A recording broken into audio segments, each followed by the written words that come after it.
Hi, Steve from FX Pedal Planet here. Thanks for joining us. And today we've got Sheldon Ens from True North Pedals.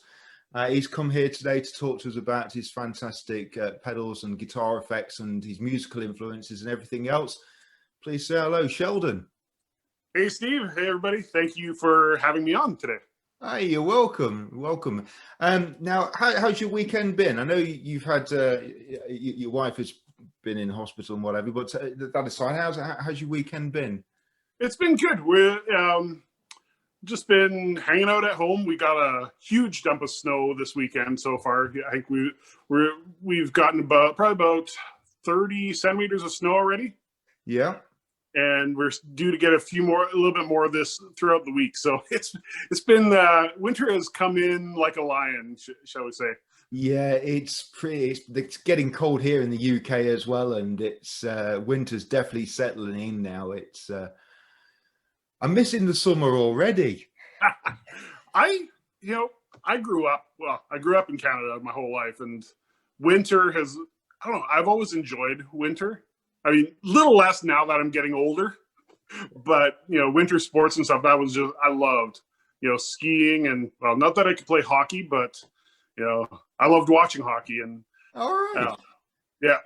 So I enjoy summer, but I don't know, I like a little bit of the coldness, but we get it for about 6 months of the year. So where I live.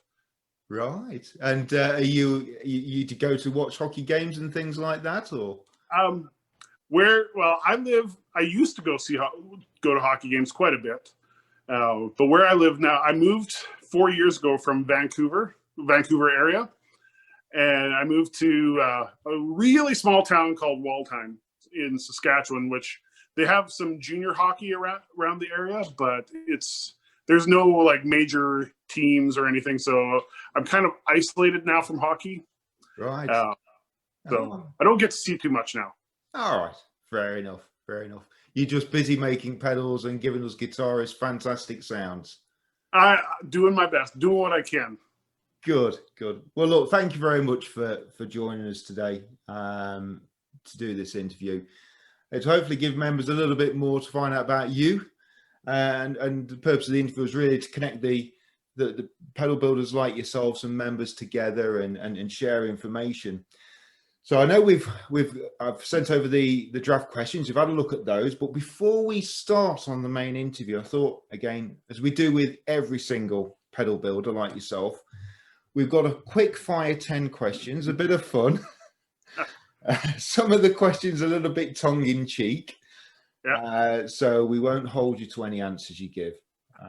So maybe we can start off those first. So here we go. The quick fire 10. Okay, the first one is delay or reverb? Delay. Boost or overdrive? Overdrive, because you can use overdrive as a boost sometimes. Now this one's going to divide opinion. Klon Centaur, myth or legend?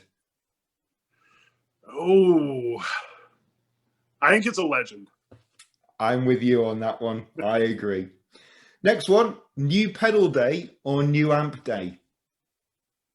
Well, considering I can build almost whatever pedal I want, it'd be new amp day. Okay, the next one, again, a little bit of fun.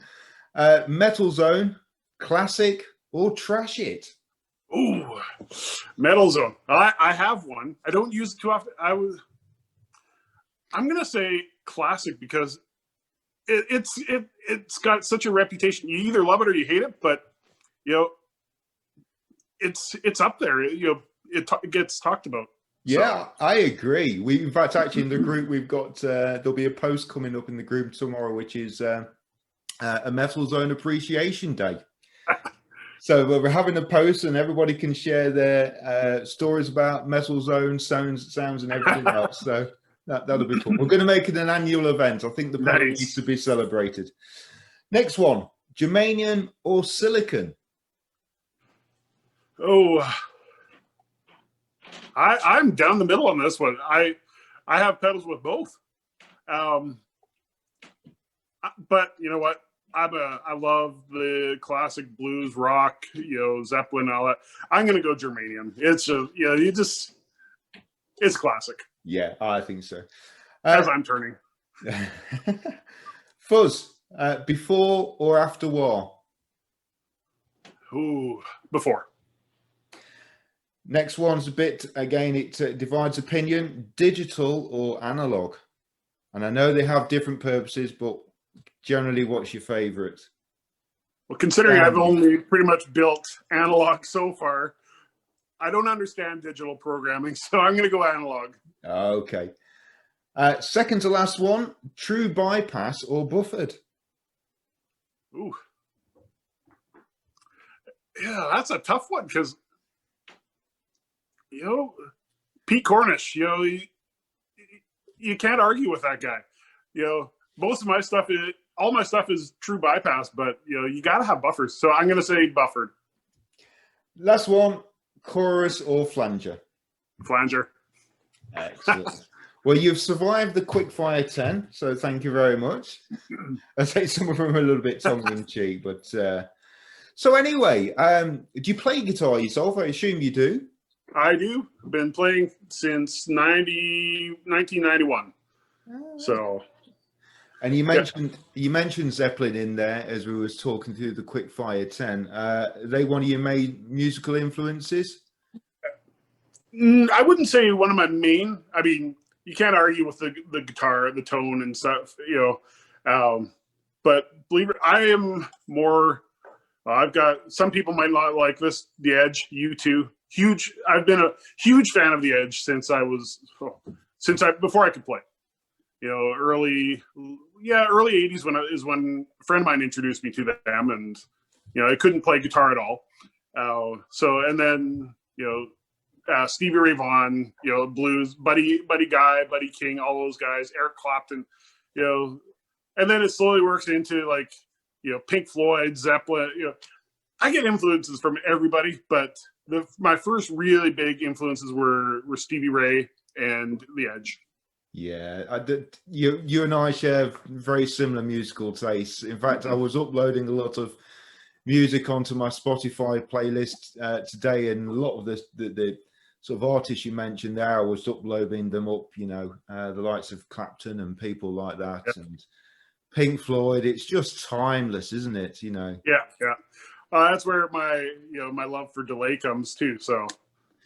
We were interviewed, you've probably seen in the group, Mordy, the autistic guitarist. You may have seen some of his posts. Well, we were and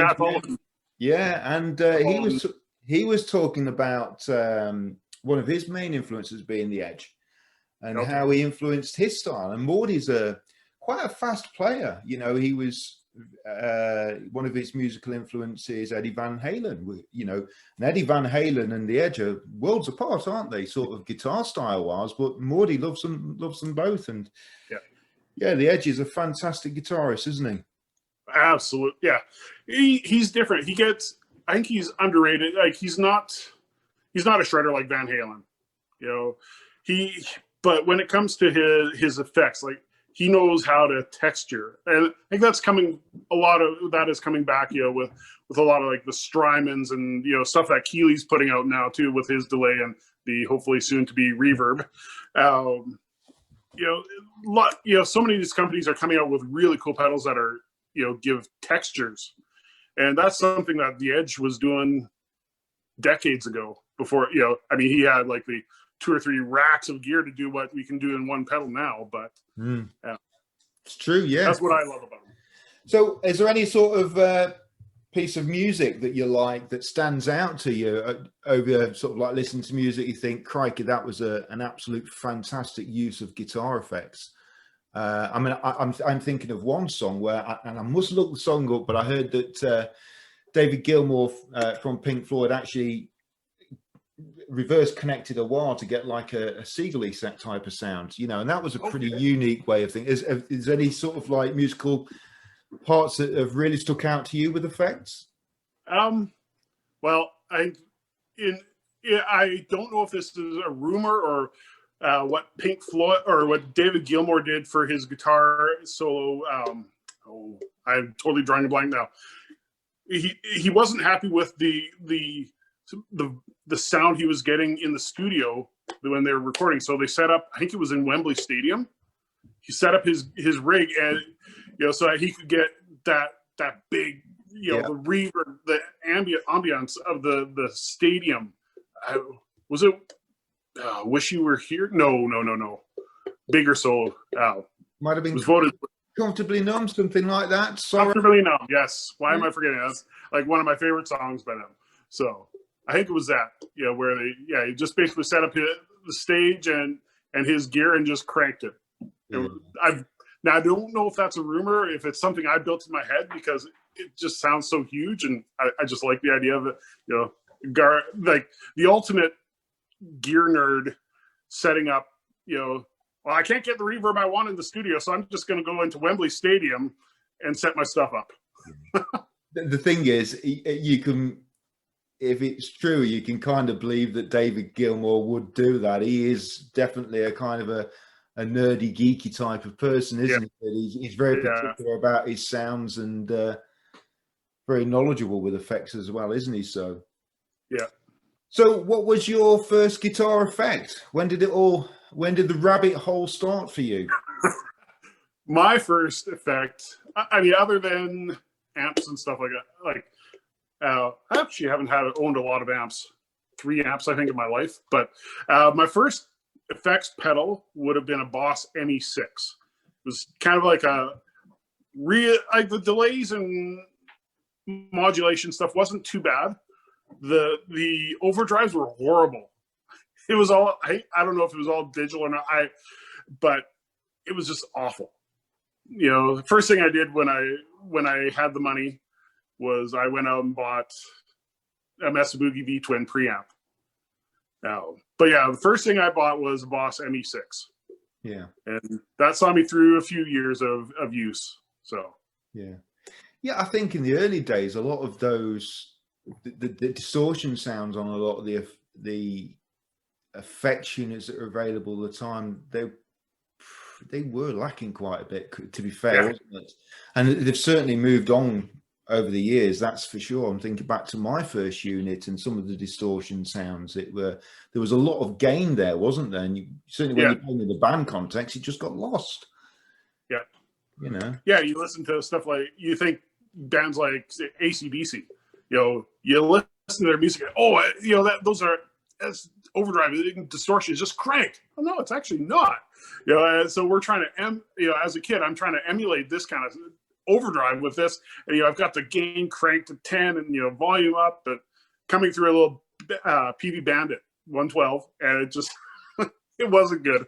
Yeah, absolutely. Yeah, I think we've all been there, and I think it takes a few years and you realize that actually you need to turn the gain down, and it's the other way around, isn't it? So and when did you first open up an effect, or what led to the desire to do that? What was the story? Well, I was I've been building for probably about 7 or 8 years now. Just started off as a hobby. Was bored with what I had. After that Boss ME6 incident, I decided to try rack gear. Rocktron Chameleon I used as a preamp for a number of years, and sorry, popped up. And I just got tired of going into endless menus and tweaking, just to get the reverb just right. I had a Dan Electro Daddio overdrive, kind of a Marshall-y kind of a sound, and it was okay. Built like a tank, but the sound was a little fizzy. And so I did some research. I'm like, I see these guys on these forums that I've never been to talking about modifying these pedals to make them sound better. So I bought a little kit, and overnight I modified it, and I was like, this was fun. I talked to my father-in-law, who is now a retired, used to work for the Coast Guard here, building radio antennas and stuff like that, electronics. And so he is an expert in electronics, and who I've learned a lot of my stuff from. And we started researching what it would take to build this. And, he gave me advice, well, this won't work, that will work. And, try this or try that, or you just really messed up that circuit. And so, yeah, that, modifying that Dan Electro pedal was my jumping off point. And then I decided, I'm like, well, hey, I'll try a boost, like a Range Master. Yeah. And that failed miserably. That was the first circuit I built 100% on my own. And the box that contained it is now my tester box. Like I hook up where I get my power from, and I hook up so I can see if a circuit actually works. So that pedal doesn't even exist anymore. All right. So, and then I discovered pre-printed circuit boards, and got into designing my own, and instead of building my own circuit boards with acid and all that stuff, I realized it's actually cheaper and safer to get them built off-site, and a little bit more reliable than the old perf board circuits. All right. Okay. So did you say it was your father-in-law that had the electronics experience? Yes. Yeah. He has the experience, the training and stuff. And he, along with a couple other people, have really encouraged me, helped me out, given me advice and said, don't ever throw a circuit away. If there's something wrong with it, send it to me, and we'll take a look. Wow. So that's really where you're educated. So you're self-taught then, and educated by your father-in-law. By my father-in-law, I've had a lot of help. Robert Keeley has jumped in, and he's really helped me out and given me advice. And there's a few other guys. A fellow builder, he's the one, like I look at some of the software on the computer to design your own circuit boards and stuff like that, and my mind I get this kind of like a blank stare. I don't understand that. I'm like, throw me in front of a circuit board and I'll build it, and I'll design it and stuff like that. But when it comes to putting layouts down, I have a friend in Winnipeg that he builds Eris guitar pedals. And he does all my layouts for my boards. So, and he's giving me advice. He's like, maybe we should try this here, or, so I'm still learning, reading books by guys like Brian Wampler. He's got his DIY book. I've learned a lot from that too. And, it's what I love about this community of builders. Yeah. They may make fun of you for doing something stupid, but then they'll give you the advice to fix it too.